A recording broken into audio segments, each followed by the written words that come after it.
বছর পেরোলেই বিধানসভা নির্বাচন, সেই বিধানসভা নির্বাচনের আগে উত্তর দিনাজপুরের গোয়ালপুকুরে কি দেখা যাচ্ছে? ভোটার তালিকা, সে ভোটার তালিকা থেকে শতাধিকের নাম বাদ চলে গিয়েছে। এরা 2024-এর ভোটার তালিকায় এরকম ছিল, এমনও বেশ কয়েকজন রয়েছেন, কিন্তু তাদেরও নাম উধাও।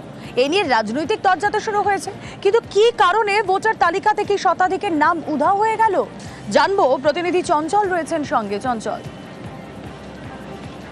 তোমাকে জানিয়ে রাখি যে গোয়ালপুকুর বিধানসভায় যে 2024 সালে যে নির্বাচন ছিল, সেই নির্বাচনের সময় কিন্তু এই যে প্রায় শতাধিক ভোটার, তারা কিন্তু সেই ভোট উৎসবে কিন্তু অংশগ্রহণ করেছিল বা ভোট দিয়েছিল। কিন্তু যেটা দেখা গেছে যে তৃণমূলের তরফ থেকে যে BLO যেগুলো নিযুক্ত করা হয়েছিল, সেই BLO গুলো যখন তাদেরকে দেখে বাড়ি বাড়ি দেখা গেছে যে 100-রও বেশি যে ভোটার, তারা কিন্তু তাদের নাম কেটে গেছে। অর্থাৎ তাদের 2024 সালে যে ভোটার লিস্টের নাম ছিল, অর্থাৎ 2025 সালে দেখা যাচ্ছে ভোটার লিস্টে তাদের নাম আর নেই, সেই তাদের নাম কেটে গেছে, এমনটা কিন্তু অভিযোগ উঠছে। এই নিয়ে কিন্তু ভোটার নাম কেটে যাওয়ার কোনো যৌক্তিকতা আছে কিনা, এটা তো একটা সবথেকে বড় প্রশ্ন।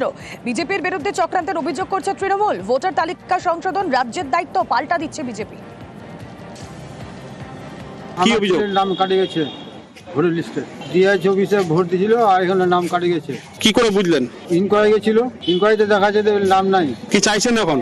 ভোটার লিস্টের নাম উঠাবো না। 2024 সালে ভোট দিলাম আর 2025 সালে ভোট নাই আমার। নাম কেটে গেছে? হ্যাঁ, কেটে গেছে। কি করে কাটলো আমি তো জানি না। এখন যখন আমি ইনকোয়ারি গেল আমার কাছে, তাই বললো যে আপনার নাম নাই।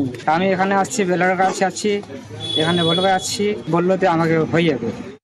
2019-এ এনআরসি বলে যেটা ছিল, কিন্তু এখন মানে এসআইআর বলে কিন্তু সাধারণ পাবলিক খুব এটাতে হয়রানি পরেশানিতে পড়ছে। কত ভোটার হবে এরকম যাদের নাম কাটা গেছে এখনো পর্যন্ত? 102 জনের মতন নাম কিন্তু ডিলিট হয়ে গেছে। 100% চক্রান্ত, বিজেপির একদম চক্রান্ত এটা। মহারাষ্ট্রতে যেভাবে কারচুপি করে ওখানে দখল করলো, তারপরে দিল্লিতে আমরা দেখলাম, তারপর হরিয়ানাতে দেখলাম। এখন লক্ষ্য হচ্ছে, টার্গেট হচ্ছে ওনাদের বাংলাটাকে দখল করার জন্য এগুলো কারচুপি করছে ওরা। এখনো পর্যন্ত ভোটার লিস্টের কাজ পশ্চিমবাংলায় যারা করছে, তারা এই পশ্চিমবাংলার সরকারের কর্মচারী। স্বাভাবিকভাবে সেখানে বিজেপির কোনো কিছু করার নেই। গোয়ালপুকুরের ভিডিও বা গোয়ালপুকুরে যাদেরকে BLOর দায়িত্ব দেওয়া আছে, সেই সমস্ত বুথ লেভেল অফিসার, তারাই বলতে পারবে কার নাম কেটেছে, সেটা কেন কেটেছে। সেই জবাব তো BLOকে দিতে হবে। BLOর উপরে যে আছেন ভিডিও, সেই জবাব ভিডিওকে দিতে হবে। এখানে তো বিজেপি ভোটার লিস্ট তৈরি করেনি।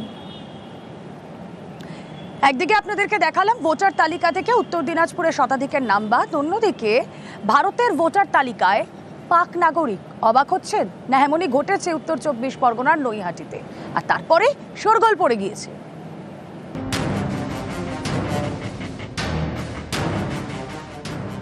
26-এর আগে বাংলায় এসআইআরে গরম রাজনীতি, তার মাঝে এবার পশ্চিমবঙ্গের ভোটার তালিকায় পাক নাগরিকের নাম। 1991-এ ভারতীয় নাগরিকের সঙ্গে বিয়ে। 20 বছরের বেশি নৈহাটির 8 নম্বর ওয়ার্ডের গৌরীপুরের বাসিন্দা সালেহা ইমরান। বেশ কয়েক বছর আগেই তার নাম ওঠে ভারতীয় ভোটার লিস্টে। আপনি কবে বিয়ে করেছেন? 1991 সালে। কোথা থেকে বিয়ে করেছেন? করাচি থেকে। হ্যাঁ, করাচি। কবে থেকে নাম উঠেছে ভোটার লিস্টে? ভোটার লিস্টের নাম 2000 থেকে আগেই থেকে উঠে গেছে। বিয়ে করে নিয়ে এসছি বলে 2 বছর করে ভিসা দেয়। সেটা আমি ভিসা পাড়াতে দিয়েছি ব্যারাকপুর FROর কাছে 2020 সালে। আমার এক্সটেনশন পাইনি। আবার 2022 সালে দিয়েছি 2 বছরের জন্য, সে কোনো পাইনি। Saleha Khatoon, Shah Faisal colony, Karachi, Pakistan, and married to Mohammad Imran in 1991. এরা পাকিস্তানি পাসপোর্ট, পাকিস্তান থেকে এসছে, এবার এখানকার ভোটার লিস্টে নাম উঠে যায়। পাকিস্তানি, বাংলাদেশি, রোহিঙ্গা নাগরিকদেরকে নিয়ে এসে এখানে ভোটার কার্ড, আপনার কাছে আমি তথ্য দিলাম একটা, এই তথ্য দেওয়ার পরেও এরা বলছে একটা নাম বাদ হলে আগুন জ্বলবে। এটা সত্যি। ভদ্রমহিলার নাম হচ্ছে সালেহা ইমরান, পাকিস্তানের বাসিন্দা। বিয়ে করে ভদ্রমহিলা এখানে এসে থাকছেন। সে এখন 28 বছর বাদে অর্জুন সিং এর মাথায় ঢুকলো যে পাকিস্তানি। ভোটার কার্ড দেয় নির্বাচন কমিশনার অর্জুন সিংদের আন্ডারে। বছর পেরোলেই বিধানসভা নির্বাচন, সেই বিধানসভা নির্বাচনের আগে উত্তর দিনাজপুরের গোয়ালপুকুরে কি দেখা যাচ্ছে? ভোটার তালিকা, সে ভোটার তালিকা থেকে শতাধিকের নাম বাদ চলে গিয়েছে। এরা 2024-এর ভোটার তালিকায় এরকম ছিল, এমনও বেশ কয়েকজন রয়েছেন, কিন্তু তাদেরও নাম উধাও। এ নিয়ে রাজনৈতিক তরজা শুরু হয়েছে, কিন্তু কি কারণে ভোটার তালিকা থেকে শতাধিকের নাম উধাও হয়ে গেল জানবো। প্রতিনিধি চঞ্চল রয়েছেন সঙ্গে। চঞ্চল, তোমাকে জানিয়ে রাখি যে গোয়ালপুকুর বিধানসভায় যে 2024 সালে যে নির্বাচন ছিল, সেই নির্বাচনের সময় কিন্তু এই যে প্রায় শতাধিক ভোটার তারা কিন্তু সেই ভোট উৎসবে কিন্তু অংশগ্রহণ করেছিল বা ভোট দিয়েছিল। কিন্তু যেটা দেখা গেছে যে তৃণমূলের তরফ থেকে যে বিএলও যেগুলো নিযুক্ত করা হয়েছিল, সেই বিএলও গুলো যখন তাদেরকে দেখে বাড়ি বাড়ি দেখা গেছে যে 100-রও বেশি যে ভোটার তারা কিন্তু তাদের নাম কেটে গেছে। অর্থাৎ তাদের 2024 সালে যে ভোটার লিস্টের নাম ছিল, অর্থাৎ 2025 সালে দেখা যাচ্ছে ভোটার লিস্টে তাদের নাম আর নেই, সেই তাদের নাম কেটে গেছে, এমনটা কিন্তু অভিযোগ উঠছে। এই নিয়ে কিন্তু ভোটার যে নাম কেটে যাওয়ার কোনো যৌক্তিকতা আছে কিনা, এটা তো একটা সব থেকে বড় প্রশ্ন। বিজেপির বিরুদ্ধে চক্রান্তের অভিযোগ করছে তৃণমূল। ভোটার তালিকা সংশোধন রাজ্যের দায়িত্ব পাল্টা দিচ্ছে বিজেপি। কি অভিযোগ? নাম কাটে গেছে ভোটার লিস্টে, 2024-এ ভোট দিয়েছিল আর এখানে নাম কাটে গেছে। কি করে বুঝলেন? ইনকোয়ারি গেছিল, ইনকোয়ারিতে দেখা যাচ্ছে নাম নাই। কি চাইছেন এখন? ভোটার লিস্টের নাম উঠাবো না। 2024-এ ভোট দিলাম আর 2025-এ ভোট নাই আমার। নাম কেটে গেছে? হ্যাঁ, কেটে গেছে। কি করে কাটলো আমি তো জানি না। এখন যখন আমি ইনকোয়ারি গেল আমার কাছে, তাই বললো যে আপনার নাম নাই। আমি এখানে আসছি, বেলার কাছে আসছি, এখানে বলবে আসছি, বললো যে আমাকে হয়ে যাবে। 2019-এ এনআরসি বলে যেটা ছিল, কিন্তু এখন মানে এসআইআর বলে কিন্তু সাধারণ পাবলিক খুব এটাতে হয়রানি পরেশানিতে পড়ছে। কত ভোটার হবে এরকম যাদের নাম কাটা গেছে এখনো পর্যন্ত? 102 জনের মতন নাম কিন্তু ডিলিট হয়ে গেছে। 100% চক্রান্ত, বিজেপির একদম চক্রান্ত এটা। মহারাষ্ট্রতে যেভাবে কারচুপি করে ওখানে দখল করলো, তারপরে দিল্লিতে আমরা দেখলাম, তারপর হরিয়ানাতে দেখলাম। এখন লক্ষ্য হচ্ছে, টার্গেট হচ্ছে ওনাদের বাংলাটাকে দখল করার জন্য এগুলো কারচুপি করছে ওরা। এখনো পর্যন্ত ভোটার লিস্টের কাজ পশ্চিমবাংলায় যারা করছে তারা এই পশ্চিমবাংলার সরকারের কর্মচারী। স্বাভাবিকভাবে সেখানে বিজেপির কোনো কিছু করার নেই। গোয়ালপুকুরের ভিডিও বা গোয়ালপুকুরে যাদেরকে বিএলওর দায়িত্ব দেওয়া আছে, সেই সমস্ত বুথ লেভেল অফিসার তারাই বলতে পারবে কার নাম কেটেছে, সেটা কেন কেটেছে।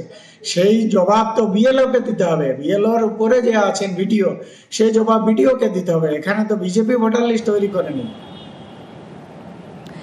একদিকে আপনাদেরকে দেখালাম ভোটার তালিকা থেকে উত্তর দিনাজপুরের শতাধিকের নাম বাদ, অন্যদিকে ভারতের ভোটার তালিকায় পাক নাগরিক। অবাক হচ্ছেন না? এমনই ঘটেছে উত্তর 24 পরগনার নৈহাটিতে, আর তারপরে শোরগোল পড়ে গিয়েছে।